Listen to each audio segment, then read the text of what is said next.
Question number 20, the conversion of acetophenone into benzoic acid can be achieved by reaction with.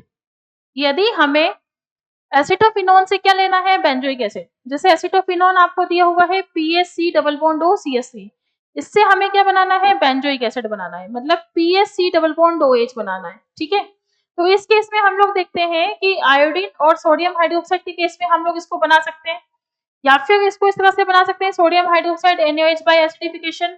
इसका मतलब ये हुआ, क्योंकि स्टूडेंट जो होता है वो लैंग्वेज वाली प्रॉब्लम्स को देख के बहुत ज्यादा घबराता है, तो उस लैंग्वेज को हमें डिकोड करके फिर इसका आंसर करना है। बेसिकली ये जो रिएक्शन है ये इससे हो सकता है, यदि हम NaOH प्लस I2 के केस में रिएक्शन करवा दें तो हमारे पास एक तो ये बनता है और एक ये बनता है CH3 जिसका येलो प्रेसिपिटेट बनता है। ठीक है, कई केस में आपको NaOH I2 भी मिल सकता है, मतलब आयोडोफॉर्म रिएक्शन, या फिर कई केस में आपको NaOI भी मिल सकता है, NaOI। क्लियर है, तो ये वाली केस भी आपको मिल सकती है। तो सबसे पहले आपको दिया हुआ है NaOH और बेस के साथ मतलब एसिडिफिकेशन, पॉसिबिलिटी नहीं है कि इससे ये प्रोडक्ट बन जाए। ठीक है, आपको दूसरा केस दिया हुआ है iodine and sodium hydroxide followed by acidification. Yes, ये वाला केस तो मैंने आपको पहले भी बताया है।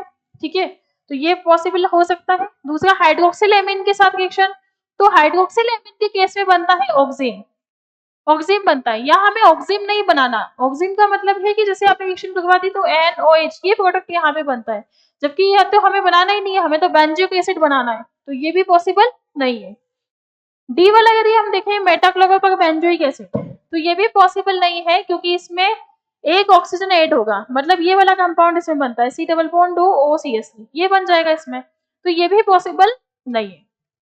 ठीक है, तो यहाँ पे जो आंसर आना चाहिए, ये कौन सा टेस्ट की बात कर रहा है, आयोडोफॉर्म की। तो आयोडोफॉर्म रिएक्शन में तो ये मिलता है कि यदि आपको इसमें कोई 2 डिग्री अल्कोहल या कोई एक्टिव मिथाइल ग्रुप या फिर कोई मिथाइल कीटो ग्रुप प्रेजेंट है और इसकी रिएक्शन हम लोग करवाते हैं NaOH I2 के साथ, तो जब भी आप NaOH I2 के साथ रिएक्शन करवाएंगे या NaOI के साथ रिएक्शन करवाएंगे तो आयोडोफॉर्म टेस्ट देगा, और आयोडोफॉर्म टेस्ट बनने के साथ जो फाइनल कंपाउंड है वो क्या बनेगा, बेंजोइक एसिड।